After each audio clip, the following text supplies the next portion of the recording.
지옥 탈출 프로젝트 헬조선 독립군 시작합니다. 본격적으로 강연을 시작하도록 하겠습니다. 국맹을 극복해야 통일이 보인다라는 시대적인 유행어를 만드신 분이시죠. 카이스트 미래전략대학원 교수님이시고 개성공단 사람들이라는 책을 쓰신 김진양 교수님을 모시겠습니다. 큰 박수로 맞이해주십시오. 북한의 신년사가 얼마나 중요하면 이걸 다 분석을 해야 됩니까? 우리가 대한민국 대통령의 연두 시정연설을 분석합니까? 왜 북한의 신년사를 분석해야 되죠? 이 말씀은 농담처럼 드리지만 분석할 게 없습니다. 텍스트에 충실하십시오. 텍스트에 충실합시다. 예를 들어 수폭이 터졌다. 중대 발표를 했어요.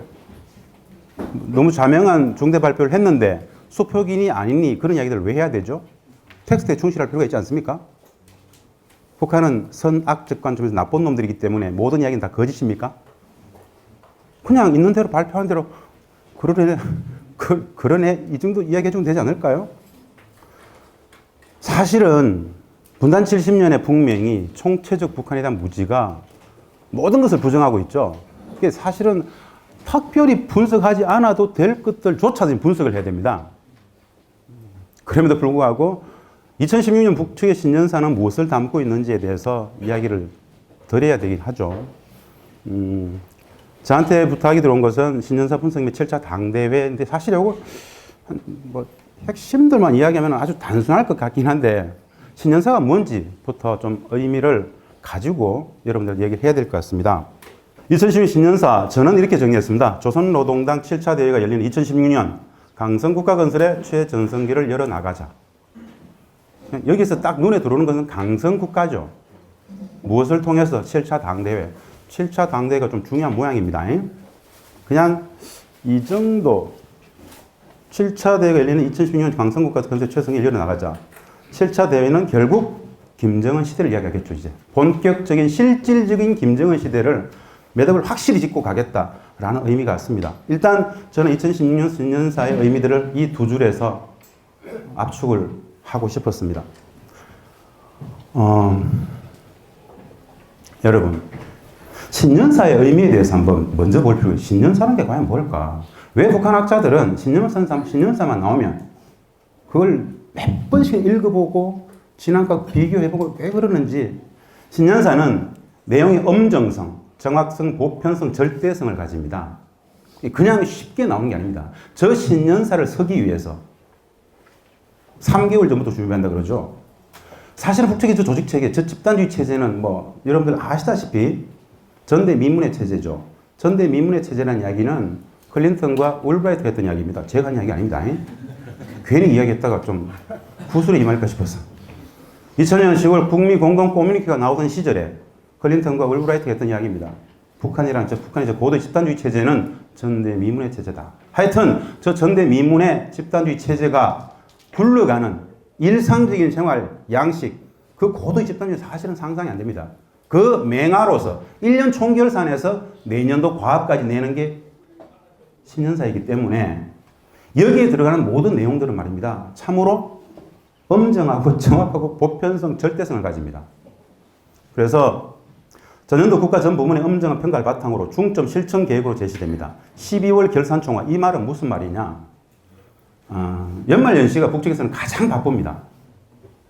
북측은 말입니다. 하루 생활이라는 게 아침에 출근해서 그 집단, 자기 조직 내에서 전체적으로 30분, 40분 독보회를 하든 뭐를 하든 하루 일에 대해서 집단적으로 모여서 계획을 논의하고 그날의 당, 그날의 인민위원회, 그날의 국가적 시책에 대해서 다 공유하고 하루 일을 하고 퇴근 전에 30분, 1시간 다시 그날의 생활을 총화를 하고 퇴근을 하죠.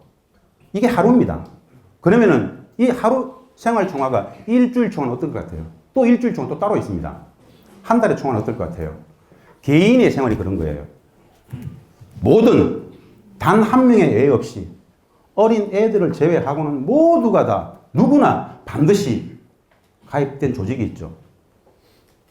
노동동맹이다, 여맹이다, 농건맹이다, 김일성 사주청 동맹이다.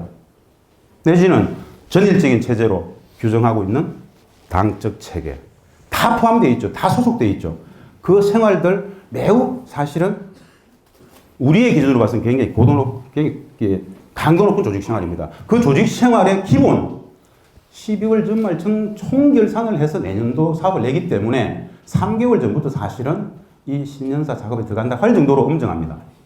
그래서 전 국가, 전 부문, 전 인민적 차원에서 결사 관철의 지침으로 통용되는 겁니다. 지금. 사실 이 신년사의 엄정성, 정확성, 절대성이라는 건요. 사실은 수령제의 절대성, 무조건성, 오류성이 신년사에 관통된다고 해도 무방합니다.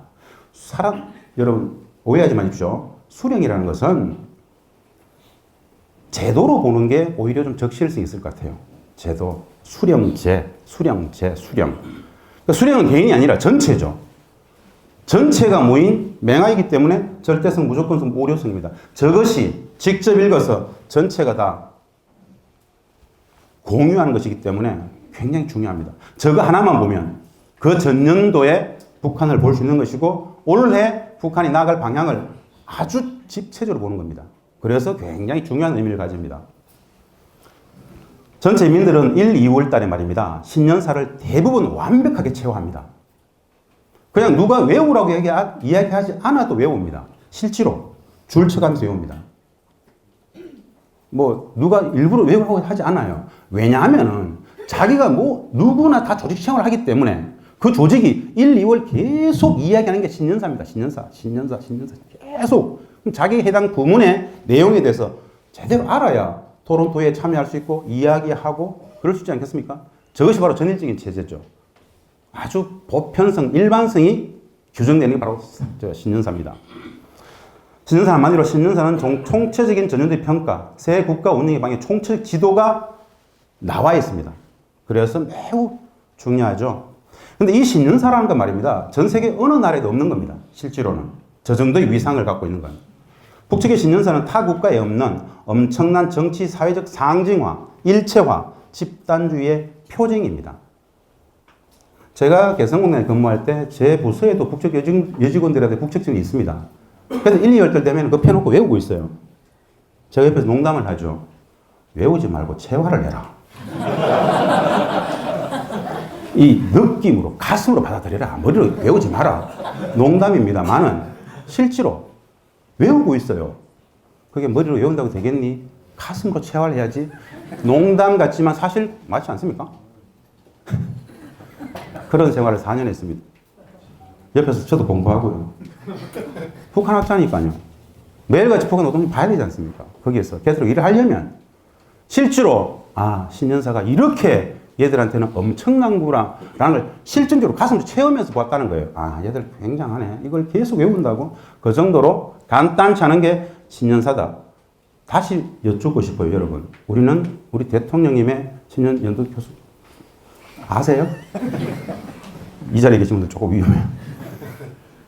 신년사가 그런 겁니다. 북에 대한 다시 말씀드리는 말입니다.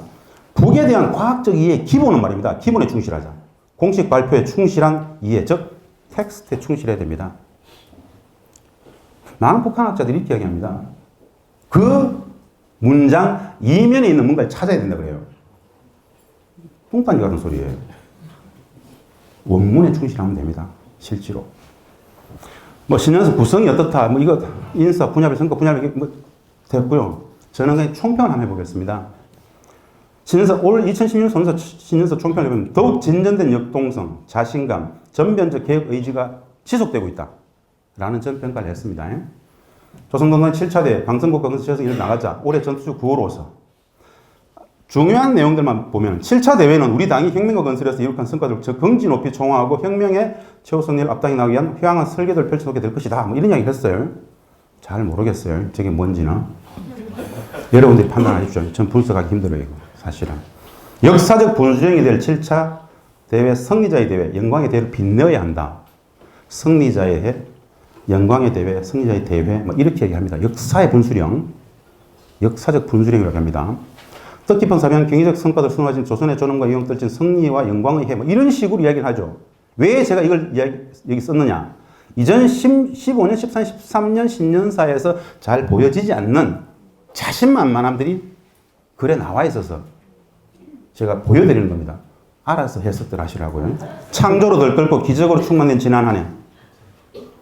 1년을 10년 맞잡이로 비약하여 전진하는 조국의 기상과시. 여러분, 이게 2010년 신년사인데 말입니다. 2014년도에 2013년을 이렇게 평가했습니다.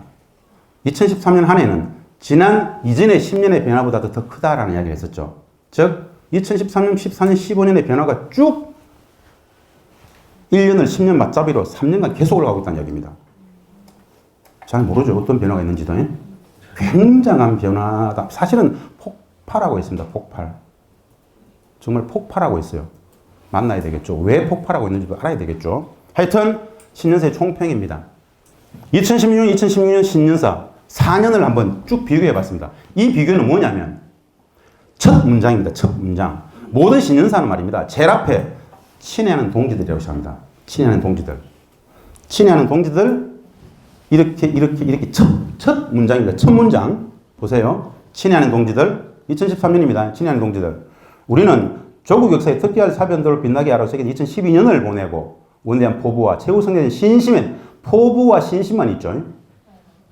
잘 보십시오 이거. 2014년은 어때요? 친애하는 동지들. 우리는 주체혁명의 성스러운 진공길에 뚜렷한 자욱을 아로새긴 2013년을 보내고 예? 또 확신과 자부심입니다. 아직 뭔가 보지 못할 것 같아요.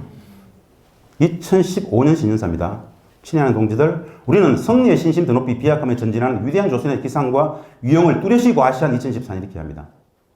마지막 올해 신년사는 2016년은 친애하는 동지들, 우리는 영광스러운 조선 노동당과 조국 역사에 빛나는 이정표를 아로새긴 승리자의 긍지와 자부심에 넘쳐 이런 표현이 있어요.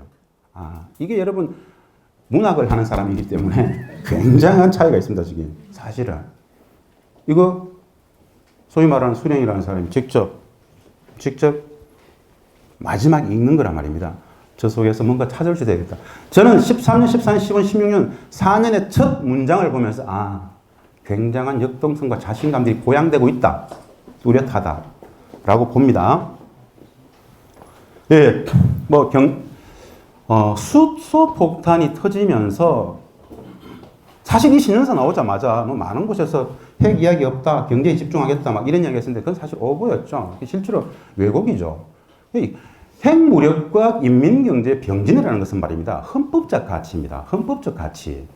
거기에는 경제에 집중하겠다, 핵에 이런 게 없어요. 가치가 하는 겁니다. 경제가 활성화되기 위한 전략으로서 핵이 필요한 거예요. 핵무력과 인민경제 건설은 가치가 하는 겁니다. 동기는 양면처럼. 하나라도 없으면 안 되는 거예요. 핵이 없으면 인민경제 건설이 안 되는 겁니다. 원리가 그런 거예요. 그래서 원래도 경제강국 건설 기본입니다. 총력전이 총력전. 기본적인 국가의 경제. 기존의 군수구, 민수일, 군수 중심의 국가 경제를 민수로 전환시키는 스핀업이 원래도 아주 강도 높게 진행될 것이다. 즉, 지난해 보셨죠? 군수일용 공장에서, 군수 공장에서 애들 유모차를 만들어내고 있지 않습니까? 그 엄청난 변화들, 원래도 마찬가지겠죠. 당은 인민생활 문제를 1000만 가지 국사의 가운데 제일 국사로 내세우고 있다. 참 간단치 않은 이야기죠. 예? 여러분, 최고 앞부분에서요, 뭐라고 그랬습니까? 엄정성, 정확성, 보편성, 절대성이죠. 예? 어떤 일이 발생한 줄 아세요? 인민생활 문제를 1000만 가지 국사의 제일 국사로 내세워야 된다. 이거 무서운 말이다. 왜? 모든 인민들은 다 외웠어요, 이거. 다 외웠습니다. 생각해 보세요. 다 외웠어요. 인민위원회나 당 일꾼이 지역에서 저것 중심의 사고를 안 한다? 죽어나는 겁니다. 인민들한테. 신년사도 안 읽었어, 너? 이게 여러분 아주 해프닝 같죠? 실제로 그렇습니다. 왜 이것이 절대성이고 보편성이냐? 저걸 읽은 사람들은 저대로 관료들이 안 하면은 바로 들이대는 거예요. 예? 당 일꾼이, 행정위원회, 인민위원회 누구라도 기존 신년사의 기본 내용들에 반하는 뭔가 정책이 나온다, 일선에서 바로 작살나는 거예요. 누구한테? 인민들한테. 그래서 절대성, 보편성, 일반성 있는 겁니다. 엄정성. 그러니까 얼마나 중요하겠습니까? 다 외우죠. 1000만 가지 국사, 제일 국사를 한답니다. 그렇게 한다니까는 지켜볼 필요가 있겠습니다. 과학기술 중심, 이해될 거고요. 과학기술로 강성국가 기초, 과학기술 부강조건설. 사실은 여러분 북한의 과학기술에 대해서는 특별한 독특한 이해를 좀 해주십시오. 북한의 과학기술은 다 현장에 있습니다. 우리처럼 연구실에 있지 않죠.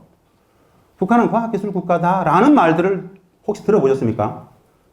제가 주장하는 게 않습니다. 북한은 과학기술 국가다라는 말 자체를 매우 생소하게 받아들이죠. 우리는 북한을 잘 모르잖아요. 인공위성은 막 쏘면 막 올라가는 겁니까? 북한은 과학기술 국가죠, 사실은.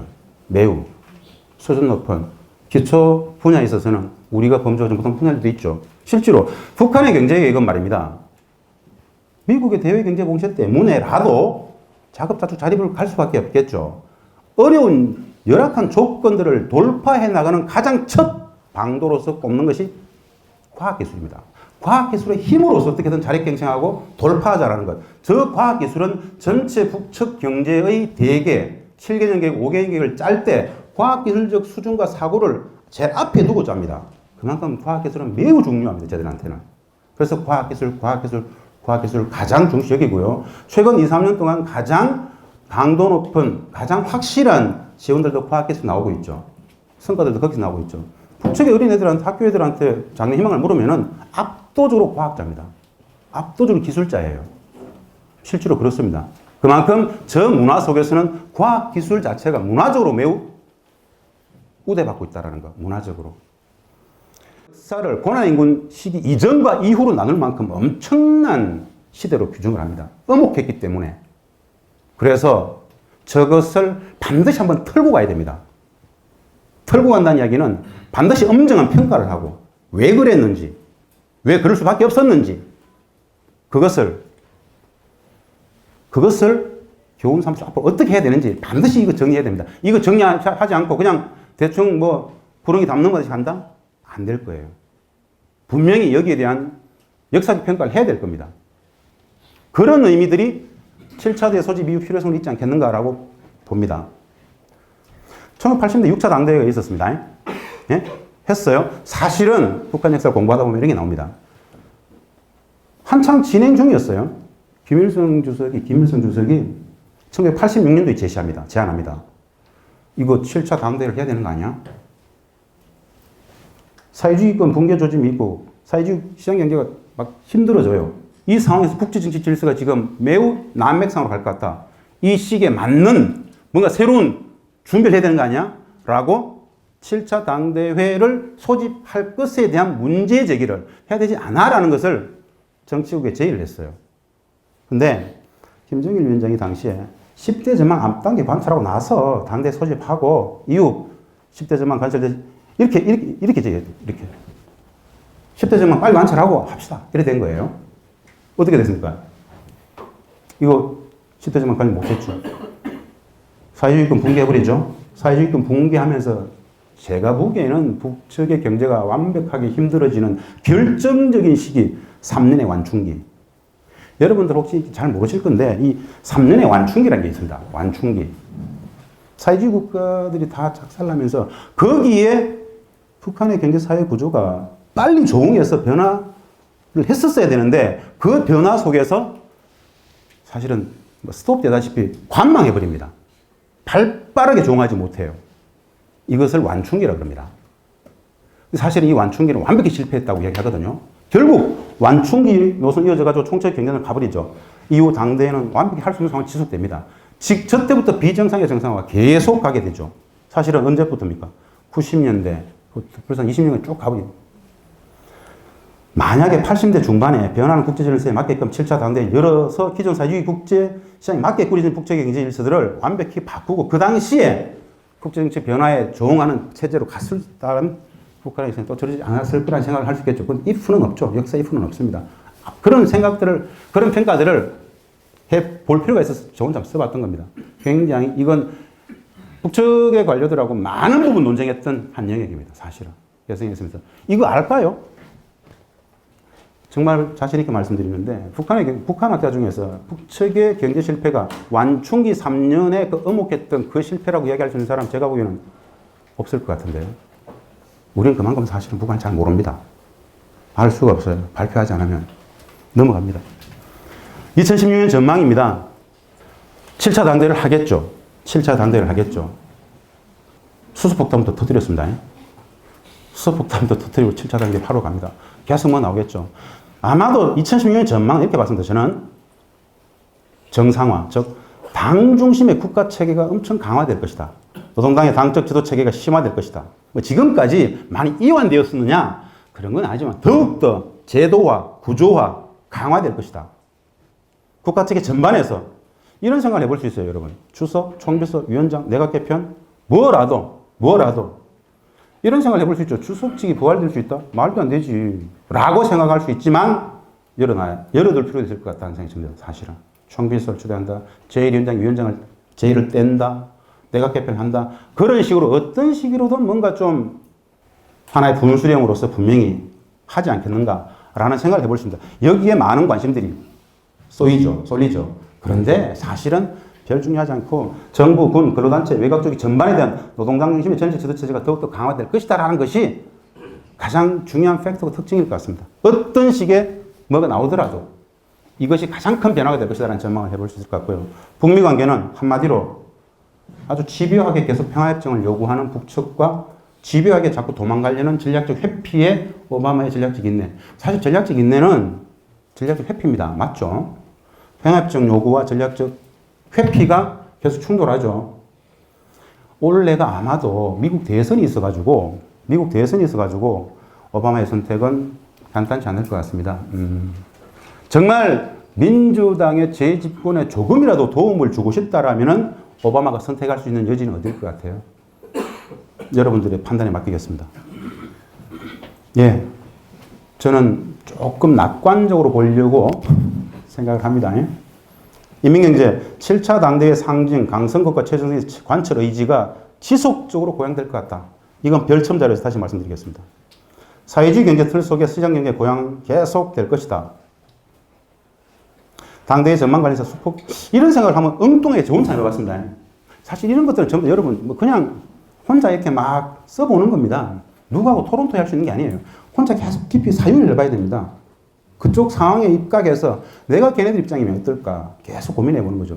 나하고 많이 만났던 그 관료의 입장에서 이걸 어떻게 설명할 것인가 거기에서 한번 써본 것들입니다. 당대의 전망 관련해서 수폭동 자체 군사력 수준의 상징적 평가가 반영이 된다면 북측이 만약에 말입니다. 정말 메아리 없는 답변 계속 전략적 회피한다? 북측이 일방적으로 한반도 평화선언을 해버리면 어떻게 될까요? 그냥 안 하니까. 우리는 83년부터 정개협정 폐기하고 평화협정 맺자고 이야기했지만 그 수십 년간 아무런 메아리가 없었기 때문에 못 기다리겠다. 우리는 일방적으로 한반도 평화를 선언한다. 라고 하면 어떻게 될 것 같아요? 그게 개무시하면 됩니까? 이런 생각 해봤습니다. 그냥 혼자. 아무리 메아리가 없잖아요. 평화협정 맺자 그러는데 미국과 북한과의 테이블 위에 올라 있는 것은 오로지 북핵 폐기뿐이 없어. 협정은 필요 없어. 평화협정 필요 없어. 북핵 폐기밖에 없어. 라고 이야기하는 미국의 입장과 북핵 문제하고 평화협정 같이 지금 포괄적으로 한번 해보자라고 이야기하는 이 상황 속에서 더 이상 못 기다리고 뭐 대선 전에라도 그냥 평화선언 해버리면 어떨까라는 생각들을 혼자 해봤습니다. 아니면 말고. 예, 그러면서 북미 전쟁 실질적인 종언을 선언하죠. 왜 이미 전쟁은 없다. 너네들 못 때리잖아. 죽을 수 있어? 그만한 이게 여러분 수폭등 자체 군사력 수준의 상징적 평가를 반영한다는 의미는 어떤 의미냐면요. 방어적 의미에서 너들도 죽을 수 있다. 이게 아니라 아주 공세적 의미예요. 아주 공세적 의미. 미국이 우리가 때리기 전 우리가 큰일 날 수도 있겠다라는 아주 두려움. 이것이 반영되는 게 2016년의 북미 관계의 군사 문제 같아요. 예전에는 그냥 소극적으로 미국이 북한을 저것을 때리려고 그러니까 우리도 맞을 수 있겠네. 이게 아니라 지금은 자칫 잘못하면 우리가 작살날 수 있겠다는 생각을 할 수밖에 없는 두려운 구조가 지금 2016년에 벌어지는 구조예요. 그러니까 북측 입장에서는 우리 다 갖고 있다. 이미 다 게임 끝났다. 평화밖에 해답이 없다. 안 해? 정말 안 해? 그러면은 우리가 선언한다. 라고 치고 나가버리면 상정이었습니다. 인민경제 지속 고양과 관련된 별첨 자료로서 말씀을 좀 드려보겠습니다. 이건 제가 2012년도에 만들었습니다. 굉장한 성견지명이 있죠. 여러분, 개성공단에 근무할 때 가장 제가 많이 나갔던 출장지가 중국입니다. 중국. 중국의 국가급 경제특구가 51개가 있습니다. 1호 심천부터 쭉 있죠. 개성공단에서 북측과 협상을 하다 보면 늘 하나의 모델이, 물론 똑같은 건 아니지만, 중국식 계획개발은 그게 아니지만, 참고할 수 있는 모델로서 북측한테 제가 했던 이야기가, 야, 웬만하면 북미관계 정상화해가지고, 경제봉쇄 풀고, IBRD 세계은행 이거 돈 받아가지고, 중국보다 더 빨리 좀 가자. 저의 논리죠. 하여튼, 한국과 중국이, 우리 대한민국과 중국이 역사상 유례없는 최고의 고도 경제 성장을 이뤘던 모델입니다. 예? 그래서 한국과 중국의 고도 경제 성장의 비밀들과 관련해서 몇 가지 공통점들을 한번 빼봤어요. 국가 주도의 계획 경제가 있더라. 국가 주도의 계획 경제 맞죠? 예? 경제개발 계획, 뭐 사회갈등 저항 미학. 국가 주도의 계획 경제 자체는 사회주의 계획입니다. 사회주의 경제지 않습니까? 두 번째, 산업 경쟁력. 우리는 뭐죠? 저임금 저고가 정책이죠. 예? 저임금 저고가 정책. 조국도 마찬가지. 노동 생산성 경쟁력, 저임금, 노동자 농민공익 문제, 저고가 정책이 있었습니다. 재정 조달은 우리 해외 차관이죠. 해외 차관이 한 100 정도 들어오면은 많은 부분은 막 돈 빠졌습니다. 정치 자금으로. 토지 재정이, 중국 토지 재정이 있습니다. 기타 뭐 국민성, 건면성이 있겠죠. 화교 자본 있겠죠. 이 성장 공인들을 제가 그냥 북측에 한번 쭉 대입을 시켜봤어요. 혼자 그냥 2012년도에 그냥 개성공단에 있으면서 많은 고민들을 그 경험들을 가지고 한번 쭉 왜 이걸 그렸는 줄 아세요? 개성공단에도 이렇게 늘 관료들, 그 협상의 파트너들이 늘 했던 이야기가 저한테 북미 간의 이 엄혹한 전쟁 위기 속에서도 우리는 중국보다도 더 고도 경제 성장을 더 빠른 시간에 하겠다 그러더라고요. 제가 미쳤디. 뭘로 할래? 뭘로? 어떻게? 지켜보라. 김 박사 선생님 정말 지켜보라. 뭘 지켜보기는 북미 관계 정상 없으면 안 돼. 기본 딱 여기에 맞춰 있는 거죠. 웃기지 마라. 이런 이야기 하는 거예요. 저 자신만만은 뭘까? 막 그때 그렸던 그림입니다. 혼자 한번 생각해 보면서요. 국가주도의 계획경제는 뭐 기본이죠. 고도의 집단주의 체제가 있죠. 문화가 있습니다. 사상 단결력, 통일력, 애국심, 최강점은 자평이죠. 풍부한 양질의 노동력이 있죠. 여러분 북측에는 임금이 있습니까? 임금이 없습니다. 생활비만 있죠. 생활비만. 임금 경쟁력은 최고죠. 뭐 그런 거 없습니다. 국가 전체가 토지 전체가 누구 거예요? 국가 거잖아요. 예? 임금 경쟁, 상품 경쟁력. 이 두 개는 뭐로 볼 수 있느냐? 개성공단에서 경험을 제가 해봤지 않습니까? 개성공단에서 일하는 북측 근로자들의 생산성, 그들의 동기부여, 모티브만 되면 물불 안 가린다라는 거. 하자라는 거. 이런 거만 있으면 뭐 무섭다. 아, 이게 간단치 않겠구나. 자원을 흔들죠, 지금. 자원을 흔들지 않습니까? 와서 보라. 와서 보고 투자해라. 맞죠? 국가 소유의 토지 재정. 전 국토가 국가 거잖아요. 중국이 토지 재정 가지고 자금 합성한 것처럼 마찬가지죠. 지금 북측에 엄청나게 많이 올라가는 그 건물들은 해외 자본들이 엄청 들어가고 있는데 사실은.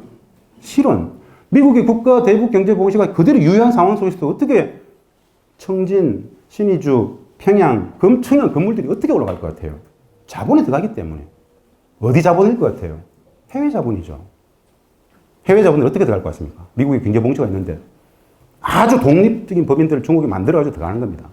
실제로. 마찬가지로 남측의 자본 기술이 나중에 좋은 시기 되면요. 중국과 러시아의 협력 및 배후 시장. 여러분, 대한민국이 IMF를 넘어올 수 있었던 가장 큰 운동력. 첫 번째는 국민들의 애국심. 겉모으기 하고 참 선량한 여러분들이 있었기 때문에 가능하죠. 두 번째가 뭘 것 같아요? 중국의 고도 경제 성장 옆에 있었기 때문에 가능했던 겁니다. 그렇지 않습니까? 저 엄청난 중국의 배후 시장이 누가 직접 선을 댔고 있죠? 북한이잖아요. 중국은 마침 이미 10년 전부터 고도의 기술을 요하는 것들은 자기들이 하고 노동 집약적인 산업들은 이미 10년 전부터 중국 변바로 다 빼고 있습니다. 그게 지금 뭐죠? 신의주 특구, 황건평, 낮은 선봉 다 그런 거예요. 중국이 다 빼고 있는 거죠. 그 초기 시너지가 또 엄청 크겠죠. 가장 크게는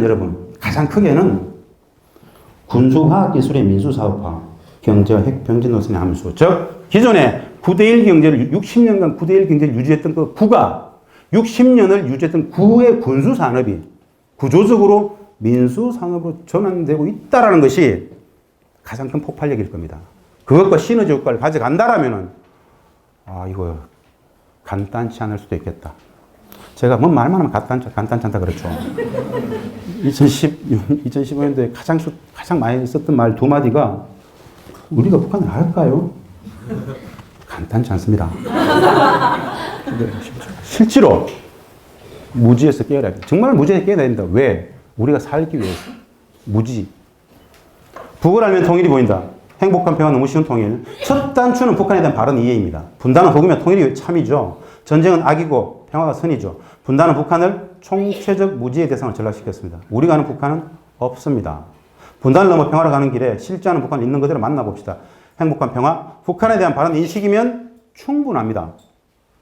감사합니다. 일본 장교가 대통령이 되는 나라, 친일파 후손이 큰 소리치는 나라, 반역과 매국의 쓰레기 모두 건너매고 자주의 깃발 높이 당당하게 미국놈 밀어내고 일본놈 이어내고 남남은 손만 잡고 통일하는 나라, 양키놈 양수내죠 족발이 쪽팔려해 비로소 민족 자존 세워내겠네. 이완용, 박재순, 권중현, 이지용, 이근택, 송병준, 박경효, 김윤식, 이주혜, 이두황, 우범선, 이진호, 김태석, 김덕기, 정봉덕, 김서원, 정훈, 최남선, 김환란, 이인직, 이광수, 김동인, 주요한, 김동환, 모윤숙, 유치진, 홍남파, 현재명, 김기창, 정춘수, 조선